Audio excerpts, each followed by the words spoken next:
Hello to all viewers and my dear subscribers. మనమైతే బర్బరన్ quest chapter 15కి అయితే వచ్చేసాం అనమాట. చాప్టర్ 14లో అయితే ఏమైందంటే వీళ్ళైతే వార్కి దిగారు కదా. మన ఊరికి అయితే అల్డ్రియన్ గానే ఒకడినైతే చంపేస్తాడు కదా. వాడైతే మన డెజల్టన్ అటుపక్క రాజు మేల్ లవర్ అనమాట. వీడైతే పగ తీర్చుకుందాం అని చెప్పి వాళ్ళ అన్నతో ప్లాన్ వేసి యుద్ధానికి అయితే వస్తారు కదా. లాస్ట్ చాప్టర్లో ఇంకా వస్తున్నారు కదా. మన వాళ్ళు అయితే దాక్కుందని చెప్పి ప్లాన్ వేసి దాక్కుంటారు. ఇంకా అక్కడ నుంచి మొదలవుతుంది అనమాట మన చాప్టర్ 15. ఇంకేమాత్రం లేట్ చేయకుండా చాప్టర్లోకి అయితే వెళ్ళిపోదాం. Let's begin the video. Chapter start చేస్తే మనం అయితే యుద్ధం మొదలవటం చూస్తాం అనమాట. ఆర్చర్ని రెడీగా ఉండమని చెప్పి బక్మాన్ అయితే చెప్తాడనమాట. ఇదేమీ జోక్ కాదు, ఒకవేళ తప్పేదని జరిగితే ప్రాణాలే పోతాయి అని చెప్పి బక్మాన్ గడు అయితే మనసులో అనుకుంటాడు అనమాట. డోనోవన్ సజెషన్ చేసినట్టు పారిపోవాల్సింది అనుకొని చూస్తే ఇంకా సైన్యం అంతా సన్ గాడ్ రూన్ అయితే ప్రే చేస్తూ ఉంటారనమాట. మమ్మల్ని బతికించు అని చెప్పి. ఇంకా వాళ్ళైతే వస్తారని చెప్పి బక్మాన్ ఆర్డర్ ఇవ్వగానే ఇంకా ఫైటింగ్ అయితే మొదలైద్ది అనమాట.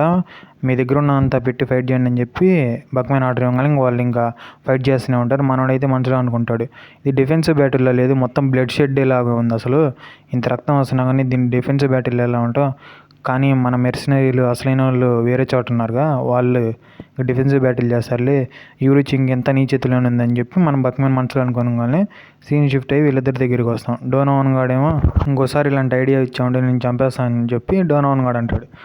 మన యూరిచ్ అయితే ఒక హార్స్ 8 మంది వస్తున్నారని చెప్పి దూరం నుంచి చూసి చెప్పేస్తాడనమాట. ఇంక డోనోవన్ గాడేమో నీకు ఒకే ఒక ఛాన్స్ ఉంది, యారోని చూసి జాగ్రత్తగా అయ్యి అని చెప్పి డోనోవన్ గాడు మన యూరిచ్కి చెప్పగానే మనోడు ఆ ఒక్క యారోతోనే గుర్రం గొంతులో దింపేస్తాడనమాట. డెజల్టన్ గాడు వచ్చే గుర్రం గొంతులో దింపేస్తాడు. ఇంకా అది అయితే కింద పడిపోద్ది. మన వాళ్ళంతా అటాక్ చేస్తారన్నమాట. ఇక్కడున్న 5 అటాక్ చేసేస్తారనమాట. మన యూరిచ్ వాడు వైపు చూసి గొడ్డల్ని అయితే తీసిరుతాడు దొరికావని. కాకపోతే తన బ్రదర్ గ్రేషియో ఉన్నాడుగా, వాడు వచ్చి అయితే డిఫ్లెక్ట్ చేస్తాడనమాట మన యూరిచ్ తీసిరేసిన గొడ్డల్ని. బాగానే వేశారు, మంచి ఐడియానే, అలా బాగా దాక్కున్నారు మా కోసం అనగానే యూరిచ్ అంటాడు, నువ్వు ఓల్డ్ అయినట్టు కనపట్లేదు కానీ తల చుట్టుందిగా పెద్ద అయినా అంటాడు అనమాట. నేను పెద్ద పెద్ద మెర్సినరీ పేర్లన్నీ విన్నాను, వాళ్ళు ఏదో పెద్ద బ్యాటిల్స్ గెలుస్తారని, కాకపోతే మేమే గెలిచేలా ఉన్నానంటే గ్రేషియో గాడేమో నువ్వు కనుక సరెండర్ అయిపోతే సిల్వర్ మెర్సినరీస్లో నీకు జాబ్ ఇస్తా అంటాడు. నీకు థ్యాంక్స్ పెద్దయినా, కాకపోతే నాకంటే వీక్గా ఉన్న వాళ్ళ దగ్గర నేను పని చేయనని చెప్తాడు అనమాట యూరిచ్. ఒక పేరు లేని మెర్సినరీ ట్రూప్గా బతుకుతారా అని చెప్పి మనోడు అనగానే వాళ్ళిద్దరైతే కొట్టుకోవడం మొదలు పెడతారనమాట. ఇద్దరు స్వాట్స్ అయితే ఎక్స్చేంజ్ చేసుకుంటూ ఉంటారు, ఫైట్ చేస్తూ ఉంటారు. మన గురించి మనసులో అనుకుంటాడు, ఇతను మామూలుగా లేడు, బాగానే ఫైట్ చేస్తున్నాడు, కాకపోతే నేను ఇంకా ఫైట్ చేస్తూనే ఉండాలి, అఫెన్స్లోనే ఉండాలి, డిఫెన్స్లో కదని చెప్పుకుంటాడు. వీడు కూడా మనసులో అనుకుంటాడు అనమాట, ఇతను తొందరగా బ్యాటిల్ని ఫినిష్ చేయాలనుకుంటున్నాడు, నా ఆర్మర్ మీద తను ఫోకస్ పెట్టినప్పుడు నేను తన తలని తీసేస్తానని చెప్తాడనమాట. అలాగే జరుగుతుంది. మన యూరిచ్ ఒక పక్క ఇట్లా డిఫ్లెక్ట్ చేసుకోబోతుంటే వీడైతే తలకాయని దింపేద్దాం అనుకుంటాడు. కాకపోతే మన యూరిచ్ ఏం చేస్తాడు, తన చెస్ట్ నుంచి ఒక స్క్రాచ్ అయితే పెడతాడనమాట ఆర్మర్లో నుంచి.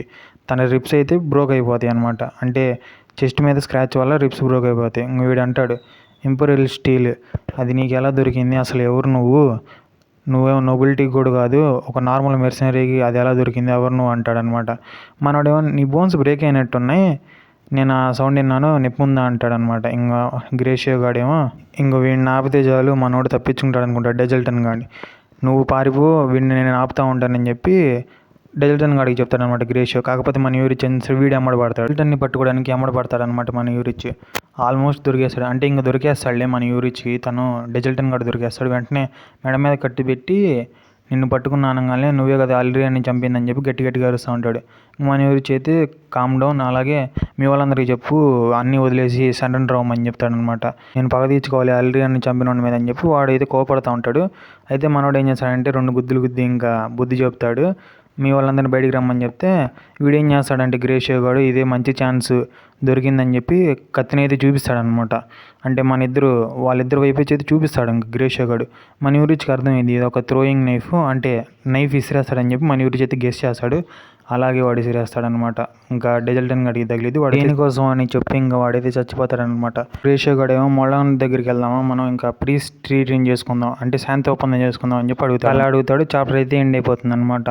మీకు ఈ చాప్టర్ బాగా నచ్చింది అనుకుంటున్నాను. నచ్చితే కనుక లైక్ చేయండి అనమాట, సపోర్ట్ చేశారని కోరుకుంటున్నాను.